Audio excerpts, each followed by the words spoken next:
I'm sorry. Naintindihan ko sila.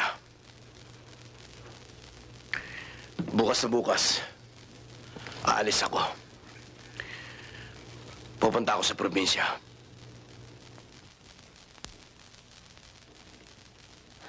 Makikipagtuos ako kay Edmundo. Niloko niya ako. Pabayaan mo na siya sa akin.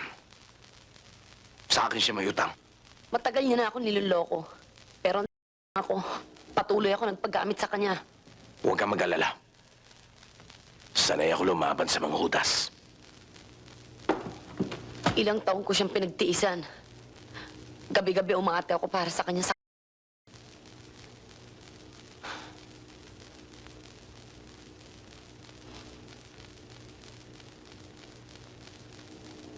Ikaw, Levi, magmula na maghiwalay tayo. Nagkaroon ka naman ng iba. Ibang minahal. Ibang babae. Oo. Marami.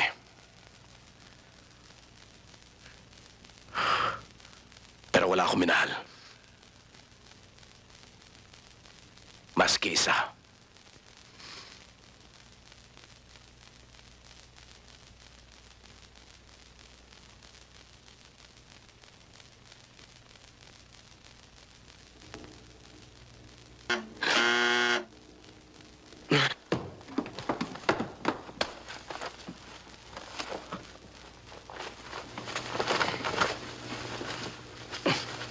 Rachel? Inay? Inay? May naghahanap sa'yo. Jonathan, Maiwan ko muna kayo. anong ginagawa mo rito? Nagpumilit akong papasokin ng nanay mo. Sabi ko sa kanya, mapagkakatiwalaan niyo naman ako eh. Pumunta nga pala ako sa dati mong tinitirhan. Sabi nila, wala ka na raw doon. Jonathan, si Levi. Kaibigan ko siya. Jonathan, may problema kami. Baka madamay ka pa. Gusto ko makatulong. Nay! May mga lalaki sa baba, may mga dalang baril. Ha? Maraming salamat, Jonathan. Rachel, Pero hindi na namin... may mga tao sa baba, may baril. Si Falcon. Dito kayo dumaan. Dito. Sama ako! Huwag ka nang sumama, Jonathan. Maiwan ka na. Hindi, tutulong ako. Dali.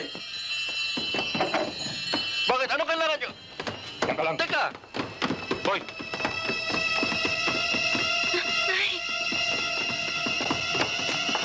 Ano ba kailangan? Dito! Dito nagdaan! Boy! Sabi mo kay Albert, salubong sa kanto! Dali!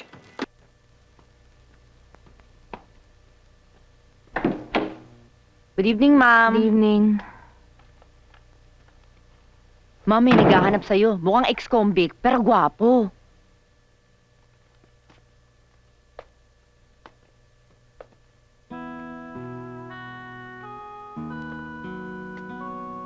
Manuel?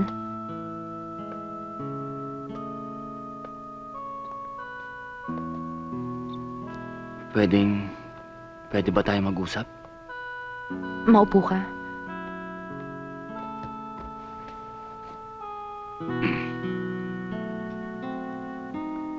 Lynette, makikiusap sana ako sa'yo eh. Magmamakaawa kung kailangan. Umuwi ka na sa atin. Magpakasal na tayo. Yung gusto mong isang pamilya, hindi mangyayari dito yon. Paano mo natiyak na yun pa rin ang gusto ko? Bakit, Lynette? Ito na ang gusto mong buhay. Ang bilis ng mga pangyayari sa akin eh. Nagbago ako bigla, pati ang takbo ng buhay ko. Inuumpisahan ko palang intindihin lahat. Yung nararamdaman mo sa akin, nagbago na rin. Ang totoo, Manuel, hindi ko na rin alam.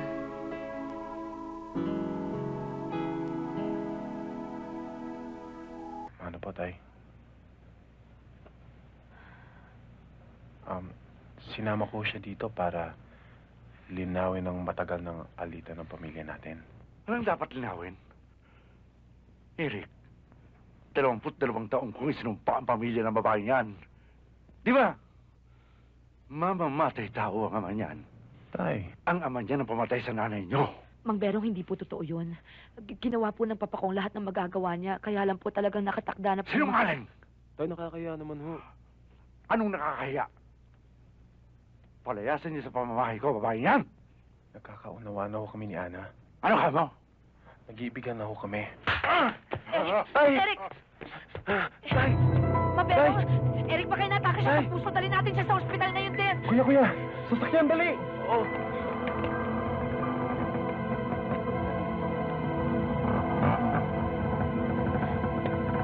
Kuya, eto.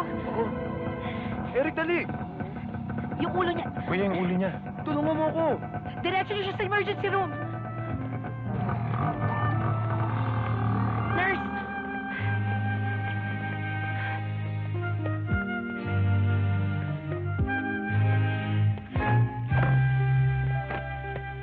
Anong ibig sabihin ito? Patulungan niyo akong gamutin si Mang Berong. It's a stroke. No, never will I do it. Papa, just shut up and scrub. Kundi mamamatay nga ang isang rason at magiging totoo ang lahat ng sinasabi ng Mang Berong tungkol sa inyo. Papa, please, doktor ka pa rin. May pananagutan tayo sa tao at sa Diyos. Please, Papa.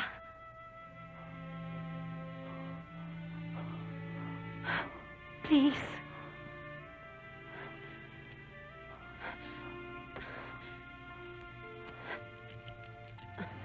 Nurse. 140. Diazoxide. 300 milligrams. Faster. This is too much. Dadalhin mo pa sa ospital ko ang walang utang na loob na berong na yon. Sinichismis ka na sa buong bayan. Pintas ako ng pintas sa buong pamilya niya. Yung pala ikaw ang magiging girlfriend ng Eric Razon na yon. Nakakahiya! Ano ba ang binakain sa'yo ng lalaking yan? Ang dami namang lalaking interesado sa'yo. Of all people, ang anak pa ng kaaway ko. Hindi mo na ba kami binibigyan ng pagpapahalaga? Pa, hindi naman ho sa ganun. You don't understand me eh. Kahit naman ho ako, ayoko sana. Kaya lang, Eh, ayaw mo naman pala. Eh, why do you go around with that guy? Nandiyan si Winston, si Del Austria. Ang dami-daming mayaman at tituladong tao dyan. Bakit doon sa pipitsugin mo si Kero ka pa pumatol? My God, Ana! I thought you were more intelligent than that. Akala ko ba, career ang priority move mo? At anong narinig ko na natalo ka daw sa Dr. Jose Rizal Awards? Akala ko ba gusto mo magpakadulabhasa sa abroad? Well, go ahead and do it. Huwag lang sa Eric na yan at nagbakasyon ka rito. Akala ko para mag-recharge. Yung pala, makikipagkita ka lang sa Razon na yon. Ano ba talaga, Ana? Anong nakita mo sa kanya? Bakit siya pa? ewan ko, hindi ko alam, walang dahilan. Basta mahal ko siya, siya ang gusto ko.